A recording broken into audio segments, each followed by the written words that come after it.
and welcome to Politics Hub. I am Precious Chukudi, and of course, today we'll be talking about the judiciary and the challenges of credible elections. And to join me on this conversation is Maureen Okafo, lawyer and government advisor, former gubernatorial aspirant. It's good to have you join me this afternoon, Maureen. Good afternoon, Precious. Thank you for having me. Like I've said, the media is very critical to the success of our electoral process. All right, let's delve in and talk about what we have today. And of course, the judiciary is, by constitution, the last hope for citizens to seek justice in any matter, including electoral matters. However, critics are of the opinion that the judiciary in Nigeria has become very partisan. How do you react to this? Well, first of all, democracy is about the will of the people, and where we have the influence of the judiciary, I think that it's critical that the judiciary, being the last hope of the common man, like you said, ensures that in its role, being a final arbiter, looks carefully and delivers judgments that are in line with the will of the people. I believe that the role of the Supreme Court in the past few years has come into question because of its ambiguity, and oftentimes it delivers opinions and judgments that are in contrast with the will of the people. This has become more rampant, and I believe that a judgment should not be the way that people decide who will elect them. The elections themselves should be credible and should produce candidates that the people have voted for and are desirous of leading them. Where we have dissension, where we have protests, again, democracy is about listening to the people. For people to rise up against Supreme Court judgments, then the court can take a second look at his judgment and see whether it has done what is best for the people. That's an opinion. You are from Imo State, and let's talk about the judgments that brought the present governor of Imo State to power, and which critics regard as a major cause of the crisis in Imo. Do you agree with this, actually? Okay, like I said, the judiciary, as much as possible, should not be interfering or be the decider for elections. The people should be the decider of who they want to elect them. So as much as possible, the electoral body needs to ensure that the process is free and fair. But where it has to get into a judicial process, that judicial process must always look at it in line with the will of the people. Now, specifically to the one of Imo State, I was particularly involved because I was working with the government of Imo State at the time.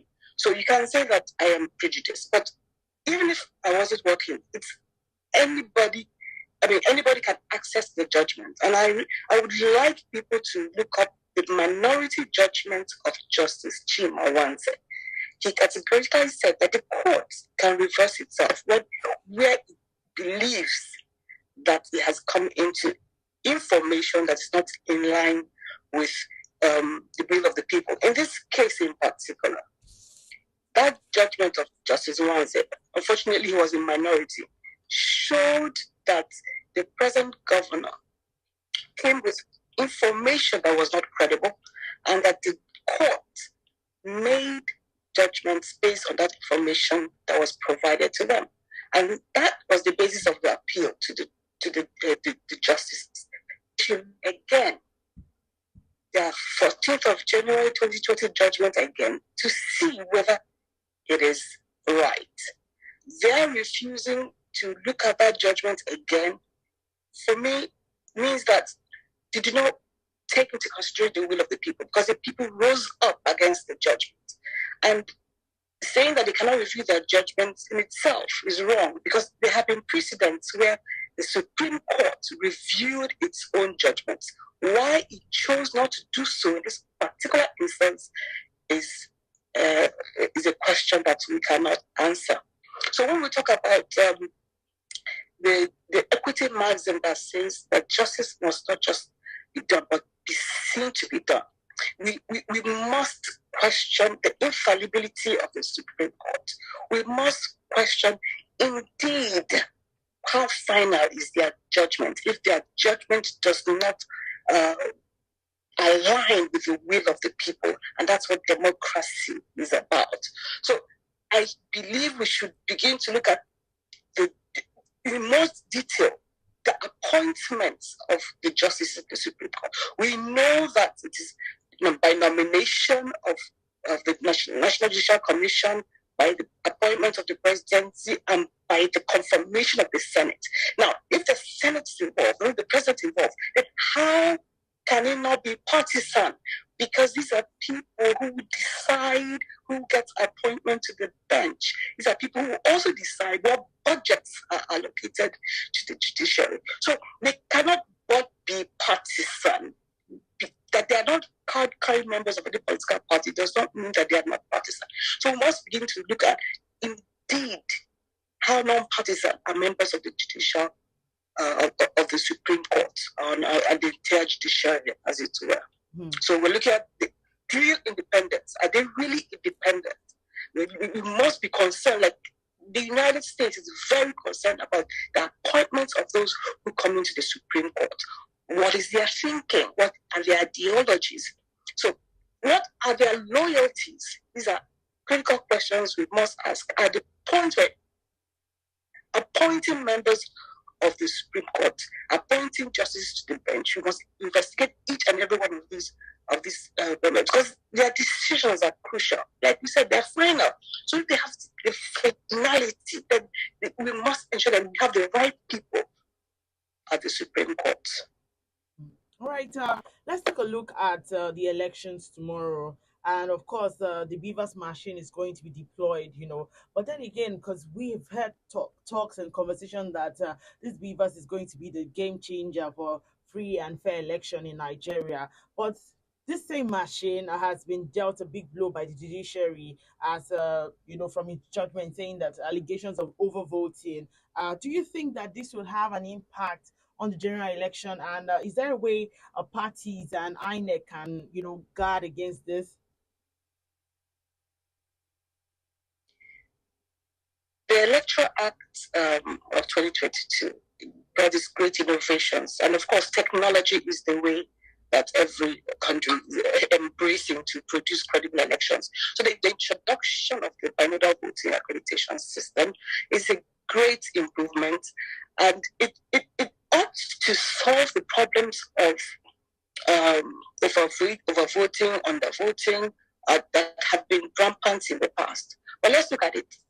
These technologies are administered by human beings. Indeed, it's a twin technology, the BVAS itself and the INEC portal that interfaces with the citizens, that gives them real-time updates on voter participation and voter results. Now, has it been dealt a blow with the Osun State? I believe that's what you're referring to. The Osun State pronouncement removing Senator Adeleke and installing Yotola about overvoting. It means that there's a gap between accreditation, which is what the BVAS does. The BVAS does the accreditation. So between the accreditation and the actual voting, which is what is uploaded on the INEC portal, there's an interference, or there's a possibility of interference. And that's where the human element comes in. So technology in itself is good, but is it sufficient to deliver credible elections? That's what we must ask. And then how does this impact on the people? This is what it does. It creates that doubt that the outcome is free and fair. It does create the atmosphere that people can challenge whatever outcome that INEC announces on the elections. So you will see a frivolous petitions, appeals, and then finally again we go back to the Supreme Court. So you see that window or that gap of human interference will again bring democracy into the realm of the judiciary, where the people again may not be able to decide who will govern them, but we may have to rely on the courts again to decide who the winner is. about women in politics, and of course, going by the number of women contesting in this general election, it is evident that there is a decline in the number of women seeking positions in government, and this has been since the democratic process began in 1999. What do you think is responsible for this? Well, the numbers are out there. This year, we have less than 10% of women aspiring into elected office across the country. Now, why would we have less than 10% in a country where we have about 50% of the population as women? Let's look at the environment. Is it enabling for women aspirants to come forth? Do we have an environment that ensures their safety, their security? Do we have an environment that ensures that when they aspire, there is a meritorious and free and credible system that allows them, having invested huge resources in their campaigns, in mobilization, that they are not robbed either at the polls or at the judiciary of their hard-earned win? Now, we try to address the gaps because you can look at all the global statistics. The whole world is moving towards women in leadership. Across Europe and the Americas, more women are being empowered. But why is it different in Africa? Look at the numbers. Various think tanks will tell you that bringing more women into government is a sure way to transform and accelerate growth on the continent. And I ask, if this is a sure way to accelerate growth on the continent, why are our leaders across the continent not embracing it as a shortcut for global transformation, for growth of the continent, and for acceleration of development? It's very simple. We're still a very, very nepotic, boys club, patriarchal system. Now look at the tone at the top. The tone at the top from our current president, who famously said in a visit to Germany in 2016 that his wife has nothing to do with politics or should have nothing to do with politics, but should be in his kitchen, in his bedroom, and in his living room.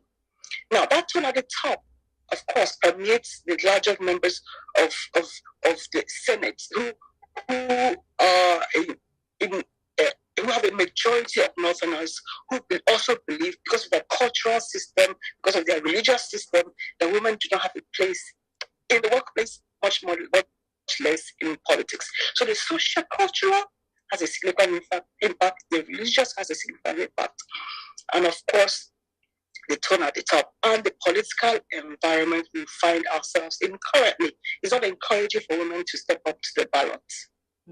All right. So, what factors do you think would enable women's participation in politics in Nigeria?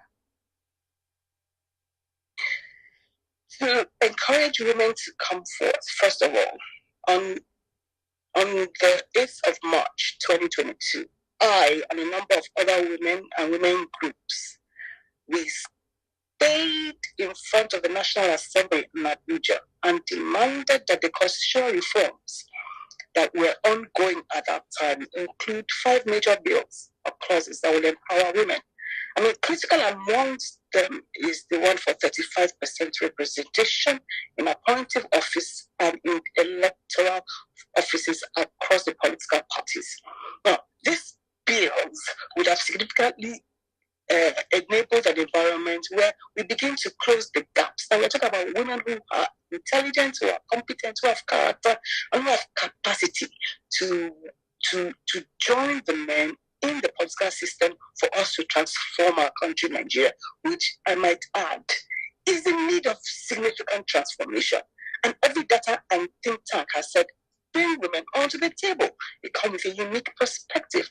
They come with ideas and creative ways of managing budgets and creative ways of solving national problems. Why would it be difficult for you to bring women on board?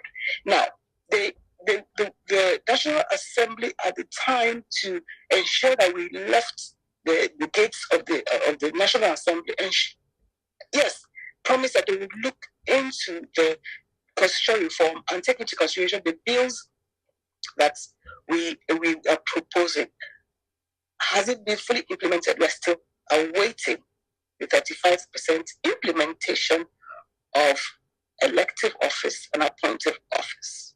Definitely, tomorrow at the polls, we can decide to vote for the president and members of the National Assembly who believe in women empowerment, who believe that women have a role to play in governance. So our women, who constitute 47% of the registered voters, tomorrow should elect those who they believe have women's issues at the heart of their campaign manifesto, and will deliver on that promise.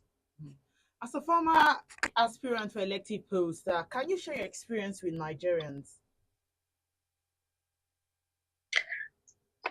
I often hesitate to share my experience because I classify it into the good, the bad, and the ugly.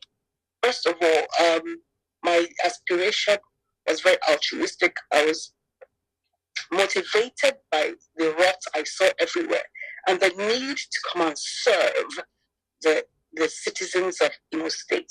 Now, what I discovered is that your passion for the people, your determination to change the system may not always be welcome by the same people that you want a better life for.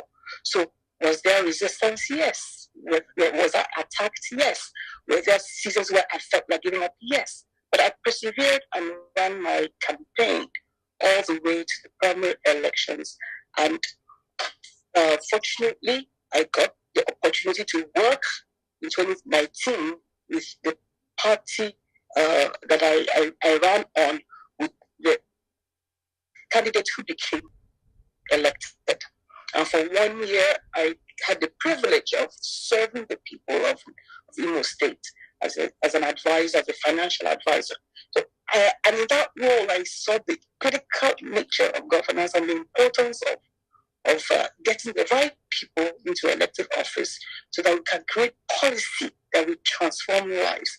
I think politics is too important, like they say, to leave to the politicians. That's why I champion the call for more determined, more people who have the passion and the love for the people to come into elective office and aspire to any level of governance. Together we can fix Nigeria.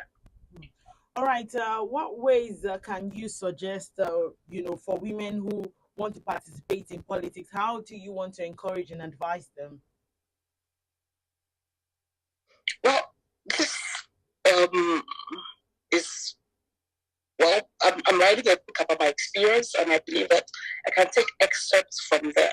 Women are needed at the table. The first thing we need to understand is that we are needed at the table. So we have to step up to the ballot. We have to step up and offer ourselves to serve. So for women who have a passion for order, for organization, for justice, for the tenets of good governance, I implore you to disregard all the propaganda about the environment of politics being dirty. Well, then again, we, on the other hand, can come in there if it's dirty to clean it up, to ensure that things are done in an orderly way. So what would I say to women? I would say step up to the ballot, be willing to go the whole hog. I'm quite unhappy about those who have stepped down for other male aspirants. I believe that you that has come this far in the process, stand strong and stand firm and see your aspiration all the way through. Then get involved in women groups, in non-profits, in associations, because democracy is about numbers. Let your candidacy receive visibility and funding. Pull up the networks that support women in government, women in politics, women in successful careers. Push your candidacy through all these women networks, and quite a number of them are supporting women in politics at this time because they understand the critical nature of women getting on the table. So what would I say to them? Step up to the ballot, push through your networks, do not be afraid, step up, courage, and then go the whole hog. Don't step down for any other candidate, push through your candidacy and believe, faith, courage. Those things will see you through. Finally, do you think that a woman can eventually become president in Nigeria? Yes, I believe that women have the potential, and things can change very rapidly when we elect the right people tomorrow. This is what is happening across the world, across Europe. You have women running countries that are half my age. They're in their 30s, they're in their 40s. Even in our continent, Rwanda has 60% of women in parliament. We have several of my contemporaries in the Amuje who are running for presidency in their countries. So why not here in Nigeria? But will it be tough? Yes, because again, like I said, we're dealing with a patriarchal system. We're dealing with a system that is still highly rigged for money politics, for violence, for cultural and societal beliefs. So we must shift. What we need to do is to shift those mindsets. The mindsets that belittle women, the mindsets that believe that women do not have a place in the political space. So the work we can do and can start doing for today is to ensure that we create a high level of awareness of what governance is, that it is service to the people. And if we know it is service to the people, against the idea of it being ruling the people, if it is serving the people, then we can we may be more willing to allow women come on board because it is a service much more than ruling the people as some currently believe, because they cannot stand the idea of a woman ruling over them. But they'll be more comfortable with a woman coming to serve them. So let's change the mindset about what governance is service to the people, and the people are the citizens are the masters, not the elected. The citizens, those who put you in office, those who come out to vote you in office, are the ones who are running government, because we are supposed to engage with them through town halls, through referendums, to engage with them to find out what their opinion is. And it is their opinion that we should go into the Houses of Parliament, into the executive chambers to implement. So we need to also empower the citizens. I'm glad that in this current election, there's more citizen engagement and there's more awareness of the rights of the citizens when it comes to voting and ensuring that their votes are counted. So I'm excited about these 2023 polls, and I believe that it can only get better. So we will have a future with a female president. Yes, it is possible, and yes, we can. All right, thank you, Maureen Okafor, lawyer and government advisor, former gubernatorial aspirant. Thank you for sharing your thought with us on Politics Hub today. Thank you for having me. Go out and vote tomorrow. All right, thank you. Also, you can remember to equally like, share, and subscribe on all our social media platforms showing on your screen. To find out today's stories, you can go to our website, www.vanguardngr.com, to find out more. I am Precious Chukudi, and thank you for watching.